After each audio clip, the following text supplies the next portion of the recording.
5 different flows in marketing, in the marketing channel for forklift trucks. The example that is taken is that of a forklift truck. So look at the physical flow.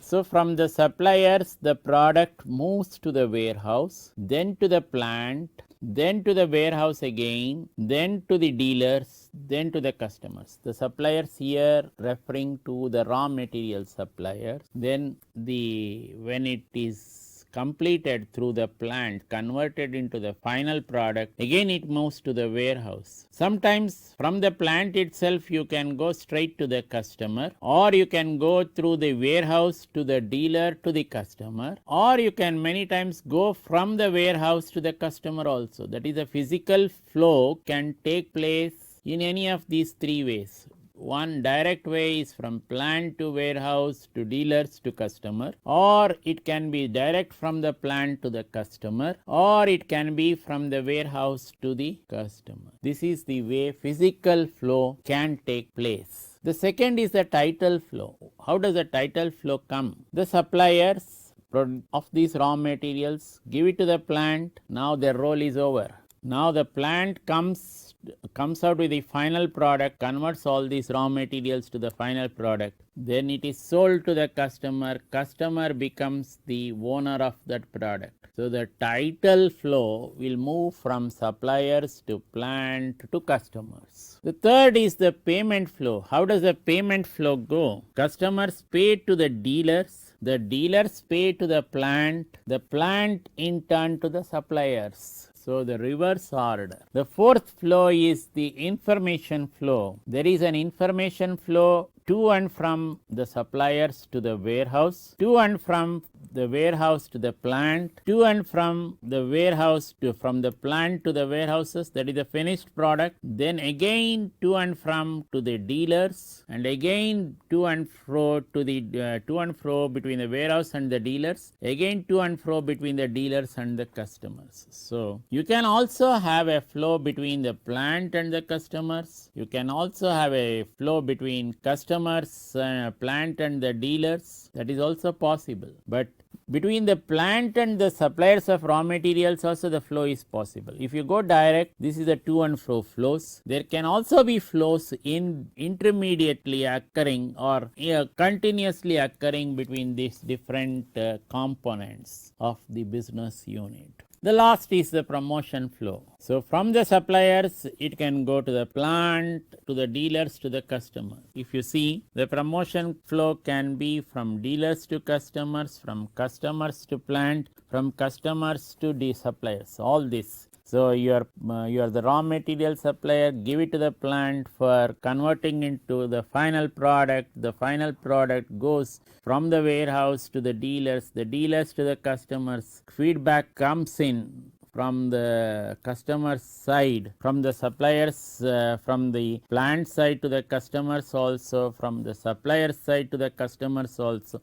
All these are promotion flows coming in. So plant also gives information to the customers, dealers also provide information to the customers, suppliers also provide information to the customers. You see the wonderful method or the way in which flows happen in a marketing channel. Okay, so it's all very complicated, no longer easy. So you can never look at a simple marketing system in the present day context. The present day context always calls for a thorough marketing system, and only when you have a thorough marketing system can you survive in this intense competition. Otherwise, you are likely to be trounced. So if you represent this channel management through a schematic, this could be the way you can represent it.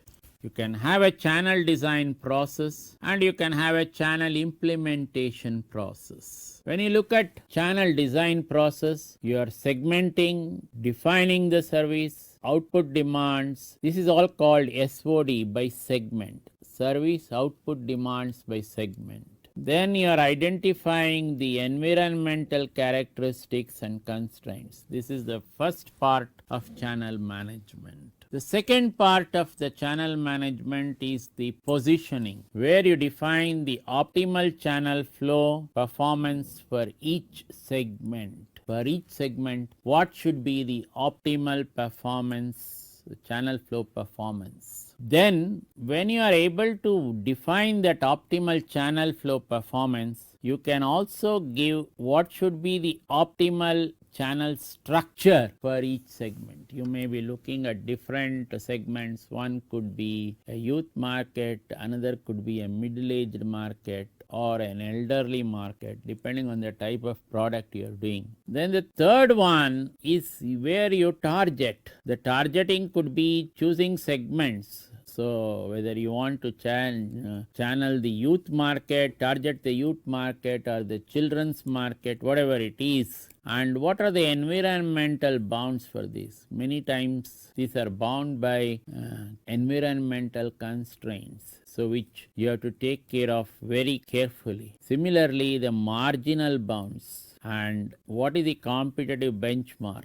So when we looked at the marketing environment, when we took this example of a candy company, we gave one particular characteristic of the candy, that is, you cannot make it very low with respect to sweetness of the candy, or you cannot also make it very sweet. That percentage of that chocolate in the candy, that is the sweetness in the candy, it has been found it is always better to be between 28 to 32 or maximum 33% the chocolate content in that candy, whatever it is. So if it falls below the 28%, child will not like the candy. Similarly, if it goes above 33% maximum, child will not again like the candy. Then the fourth aspect which you have to look at, split into two compartments, 4A and 4B, where you are looking at establishing new channels. Where you are looking at establishing new channels, you are concerned with channel flow performance, the channel structure. And the next one is, if you want to refine the existing channels, then you look at this type of